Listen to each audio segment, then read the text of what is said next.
Estamos aquí un rato más para seguir hablando de Dios, de sus criaturas. Sí. Hoy vamos a hablar de las creencias. María, ¿y tú qué te has creído?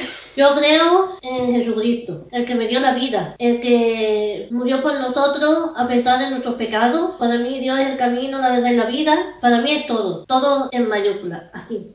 Venga.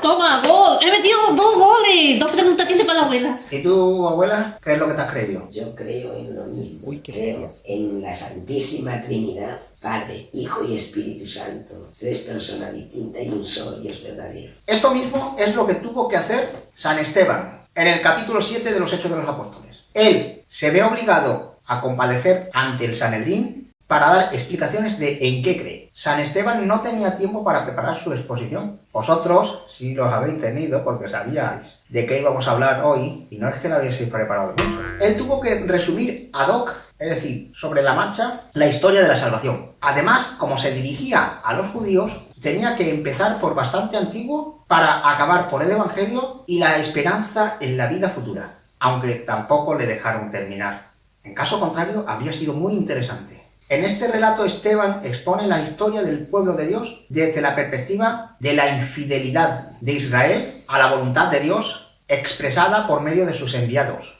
Ahora vamos a leer primero la exposición completa que hace San Esteban y ya dedicaremos capítulos a cada uno de estos hechos que San Esteban cuenta. Dese cuenta excelentísimo Teófilo que esto no constituye un reemplazo de los libros del Antiguo Testamento, ni siquiera un resumen, sino una síntesis que puede ayudar a una posterior lectura. El sumo sacerdote preguntó a Esteban. ¿Es verdad lo que estos dicen? Él respondió. Hermanos y padres, escuchen. El Dios de la gloria se apareció a nuestro padre Abraham antes de establecerse en Harán y le dijo: Abandona tu tierra natal y la casa de tu padre, y ve al país que yo te indicaré. Abraham salió de Caldea para establecerse en Harán. Después de la muerte de su padre, Dios le ordenó que se trasladara a este país donde ustedes ahora están viviendo. Él no le dio nada en propiedad, ni siquiera un palmo de tierra, pero prometió darle en posesión este país a él y después de él a sus descendientes, aunque todavía no tenía hijos. Y Dios le anunció que emigraría a una tierra extranjera y serían esclavizados y maltratados durante 400 años. Pero yo juzgaré al pueblo que los esclavizará. Dice el Señor. Y después quedarán en libertad y me tributarán juntos en este mismo lugar. Le dio luego la alianza sellada con la circuncisión. Y así, Abraham, cuando nació su hijo Isaac, lo circuncidó al 8º día. Isaac hizo lo mismo con Jacob, y Jacob con los 12 patriarcas. Los patriarcas, movidos por la envidia, vendieron a su hermano José para que fuera llevado a Egipto. Pero Dios estaba con él y lo salvó de todas sus tribulaciones. Le dio sabiduría y lo hizo grato al faraón, rey de Egipto, el cual lo nombró gobernador de su país y lo puso al frente de su casa real. Luego vino una época de hambre y extrema miseria en toda la tierra de Egipto y de Canaán, y nuestros padres no tenían qué comer. Jacob, al enterarse de que en Egipto había trigo, decidió enviar allí a nuestros padres. Esta fue la primera visita. Cuando llegaron por segunda vez, José se dio a conocer a sus hermanos y el mismo faraón se enteró del origen de José.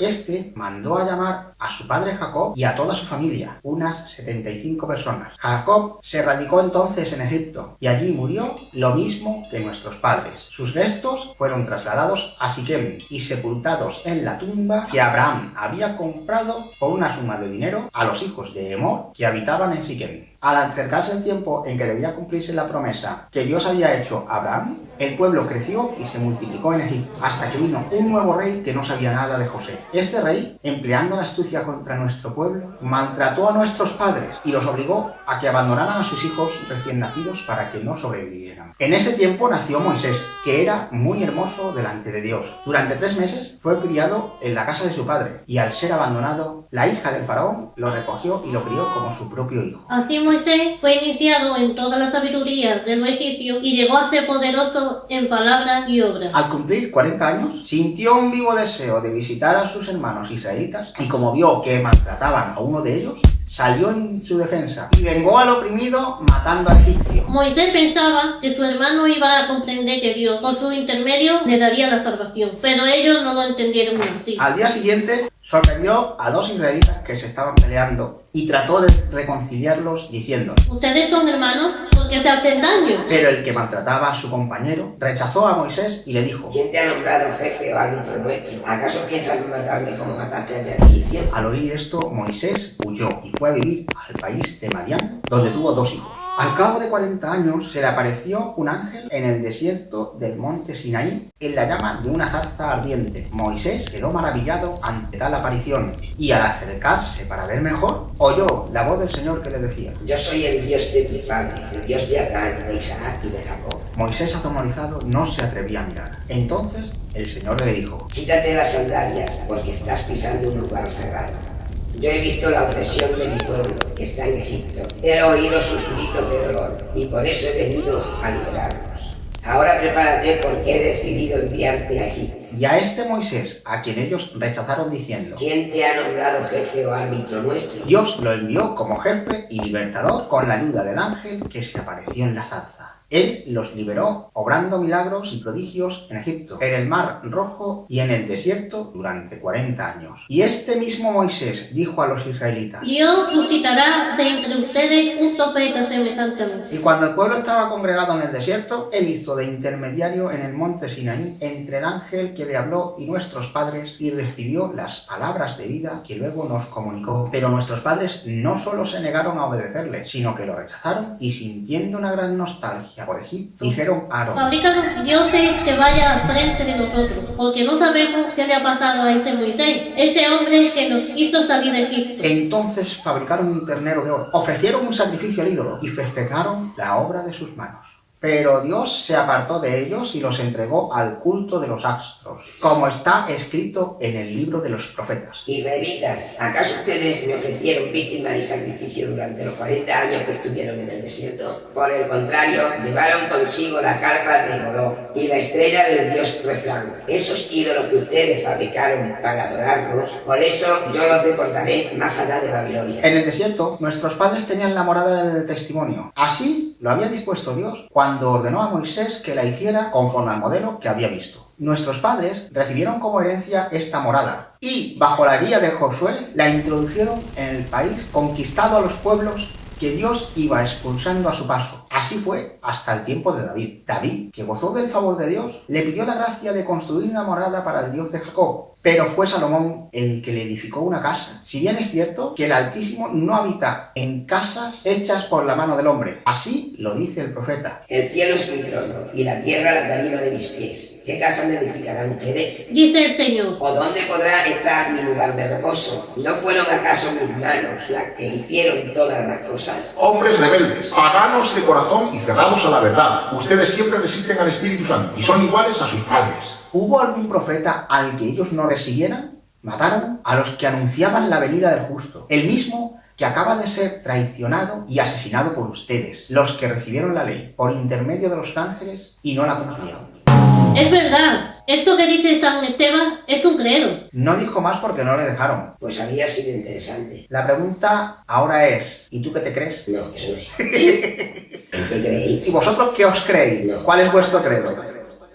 Creo en un solo Dios, Padre Todopoderoso. Creador del cielo y de la tierra, de todo lo visible y lo invisible. Creo en un solo Señor, Jesucristo, Hijo único de Dios, nacido del Padre antes de todos los siglos, Dios de Dios, luz de luz, Dios verdadero de Dios verdadero, engendrado, no creado, de la misma naturaleza del Padre, por quien todo fue hecho. que por nosotros los hombres y por nuestra salvación bajó del cielo, y por obra del Espíritu Santo se encarnó de María la Virgen y se hizo hombre. Y por nuestra causa fue crucificado en tiempo de Poncio Pilato, padeció y fue sepultado. Descendió a los infiernos y resucitó al tercer día según las Escrituras. Subió al cielo y está sentado a la derecha del Padre. Y de nuevo vendrá con gloria para juzgar a vivos y muertos, y su reino no tendrá fin. Creo en el Espíritu Santo, Señor y dador de vida, que procede del Padre y del Hijo, que con el Padre y el Hijo recibe una misma adoración y gloria, y habló con los profetas. Creo en la Iglesia, que es una, santa, católica y apostólica. Confieso que hay un solo bautismo para el perdón de los pecados. Espero la resurrección de los difuntos y la vida del mundo futuro. Amén. Y en este punto sé que algunos tendrán problemas con este credo, porque es el que recita la Iglesia Católica y además es el de los concilios. Pero esto es síntoma de un problema muy grave, porque lo que resume el credo es lo que dice la Biblia. Y vamos a comprobarlo, palabra a palabra. Porque queremos que todos lleguemos al conocimiento de la verdad que nos hace libres. Compártelo. Creo en un solo Dios. Deuteronomio 6.4. Padre Deuteronomio 32.6. Mateo 6.9. Lucas 11.2. Todopoderoso. Génesis 49.24, aunque algunas traducciones en este versículo ponen el fuerte de Jacob. Génesis 17.1, Génesis 35.11, Éxodo 6.3, Creador del cielo y de la tierra, Génesis 1.1, de todo lo visible y lo invisible. Colosenses 1.16, Creo en un solo Señor, Jesucristo, Hijo único de Dios, Juan 3.16, Juan 1.14, nacido del Padre, antes de todos los siglos. Juan 1.1, Colosenses 1.17, ver también Mateo 16.16, Dios de Dios, Segunda de Pedro 1.1, luz de luz, Juan 1.9, Dios verdadero de Dios verdadero. Tito 2.11 al 13, Primera de Juan 5.20, Engendrado, no creado, Hebreos 1.5, de la misma naturaleza del Padre, Filipenses 2.6, Hebreos 1.3, por quien todo fue hecho.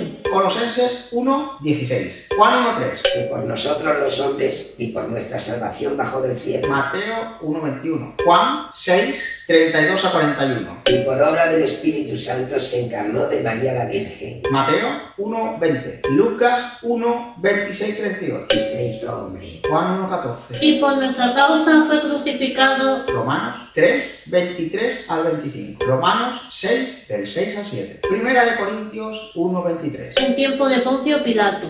Mateo 27.1, capítulo 15 de Marcos, capítulos 3 y 23 de Lucas, capítulos 18 y 19 de Juan, Hechos 3.13, 4.27 y 13.28, Padeció Hechos 3.18, y fue sepultado. Mateo 26, 6, 13, Marcos 14 del 3 al 9, Juan 12 del 1 al 8, Primera de Corintios 15, 4. Descendió a los infiernos. Lo primero que tenemos que saber es que estos infiernos de los que habla no es el infierno eterno, porque es separación de Dios, y Jesús siendo Dios no puede estar separado de sí mismo, sino el Seol, aquel lugar donde estaban los que murieron antes de la venida de Cristo, a los que Jesús tenía que ir a anunciar la salvación por el agua. Este tema tan interesante ya lo hablaremos en un vídeo futuro. Las citas bíblicas correspondientes a este fragmento son las siguientes. Primera de Pedro 3, 18, 22.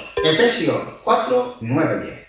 Y resucitó al tercer día según las Escrituras. Esto de según las Escrituras es una forma de citar las Escrituras, no es en ninguna forma ponerlo en duda. Las citas son Primera de Pedro 3, 18, 22, Marcos 16, 19, Hechos 13, 32, 35. Subió al cielo Primera de Pedro 3, 18, 22, Hebreo 9, 24. y está sentado a la derecha del Padre. Primera de Pedro 3, 18, 22, Marcos 16, 19, Y de nuevo vendrá con gloria Mateo 25, 31, para juzgar a vivos y muertos, Mateo 25, 32, y su reino no tendrá fin. Apocalipsis 22, 5. Creo en el Espíritu Santo. Juan 14, 16, 17, 23. Segunda de Corintios 3, 17 a 18. Señor y dador de vida. Génesis 2, 7. Job 27, 3, 4. Job 34, 14, 15. Isaías 57, 16. Y también Primera de Corintios 15, 45. Romanos 8, 2. Primera de Pedro 3, 7. Que procede del Padre Juan 15, 26. y del Hijo. Hechos 16, 7. Filipenses 1, 19. Romanos 8, 9. Primera de Pedro 1, 11. Lucas 4, de 17 al 22. Isaías 61, 1 y 2. Juan 16, 13, 15. Segunda de Corintios 3, 15, 18. Y aquí también tenemos que ver cláusula filioque, que es una definición dogmática con la que se dio fin a la discusión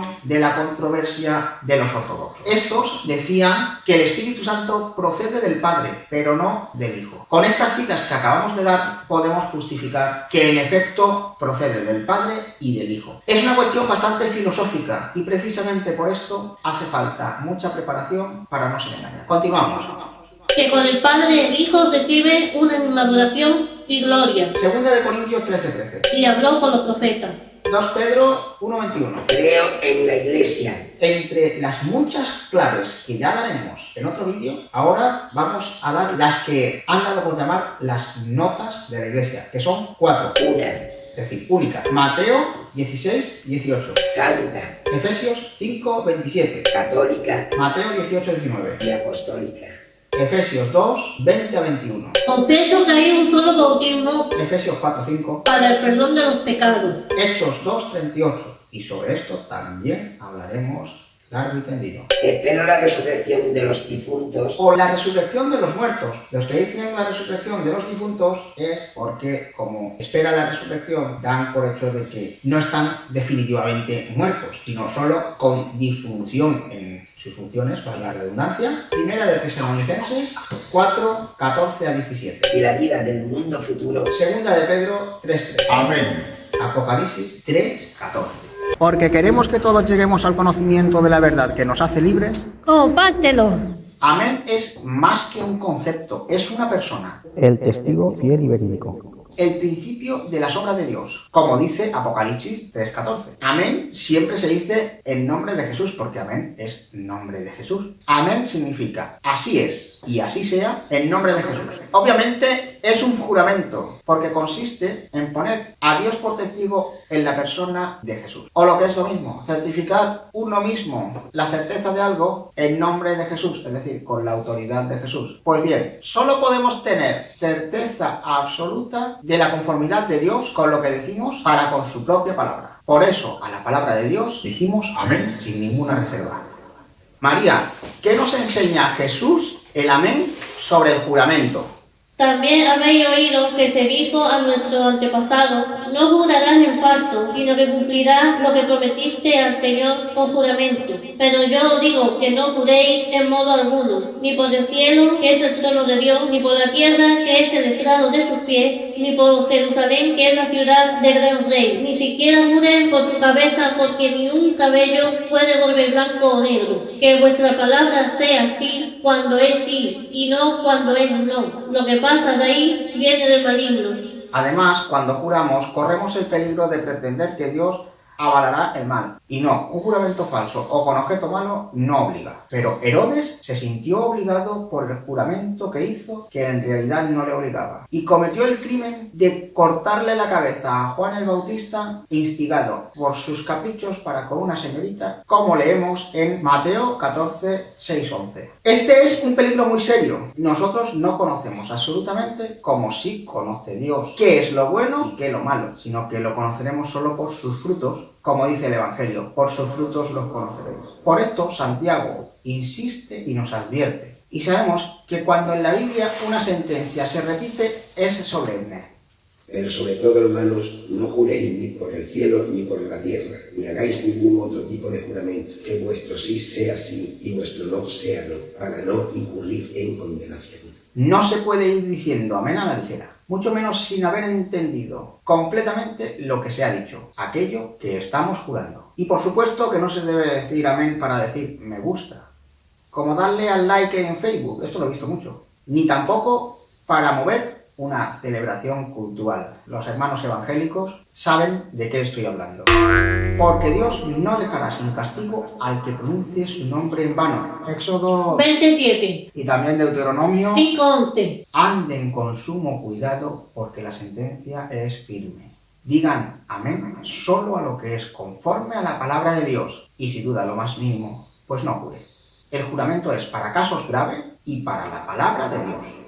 No prestes la dignidad de tu palabra a cualquier ocurrencia, porque las perderás, y será reducida a sal sosa, incapaz de condimentar nada. Por el contrario, estamos llamados a ser sal de la tierra y luz del mundo. Mateo 5, del 11 al 16.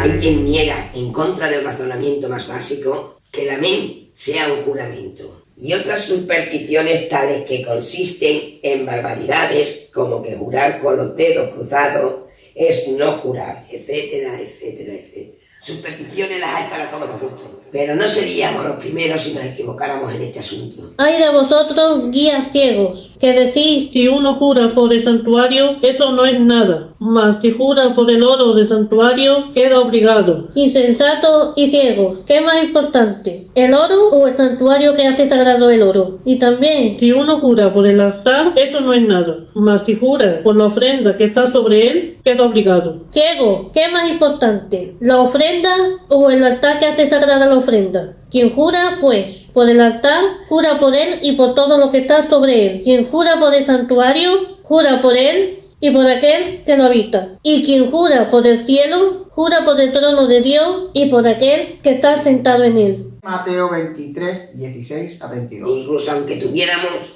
forma de jurar sin jurar, es decir, solo en apariencia, dice el mandamiento de Dios que no pronunciarás en vano el nombre de Dios, porque Él no dejará sin castigo al que pronuncie su nombre en vano. Los que dicen amén, sin realmente querer decir amén, están haciendo eso, usar el nombre de Dios en vano. Porque queremos que todos lleguemos al conocimiento de la verdad que nos hace libres. Compártelo. Hay una persona que me ha reclamado rudamente una cosa que dije en el vídeo anterior sobre las cosas legítimas que hizo la Iglesia que le sirvieron a Lutero de pretexto. Y aún la discusión, que me gustaría que hubiese sido más fraternal, tengo que reafirmarme en lo que he dicho. El tema que concretamente ataca, el de las indulgencias, le es completamente lícito a la Iglesia decidir sobre ello, atar y desatar, porque Jesús le ha dado ese poder. Además, la Iglesia nunca ha vendido indulgencias. Lo que sí que ha hecho es dictaminar la forma de conseguirlas, y esta decisión solo le pertenece a ella. Son obras de misericordia, espirituales y materiales. Y sí, en algunos casos también la limosna como obra de misericordia, de caridad hacia los demás. Y no solo en lo material, sino en lo espiritual. Por eso la Iglesia ha pretendido que una de esas formas de lucrar la indulgencia, es decir, de conseguirla, sea ofreciendo limosnas para una obra concreta, la de la Basílica de San Pedro, que serviría para el bien de muchas almas. Pues ya sabéis, si os ha gustado, compartidlo y darle a me gusta. Y no olvidéis de suscribirse al canal para recibir las notificaciones de los nuevos vídeos que vayamos subiendo. Si queréis hacer alguna pregunta o queréis que hablemos de algún tema en concreto, nada más que tenéis que pedirlo y pongo a María a trabajar. Ok.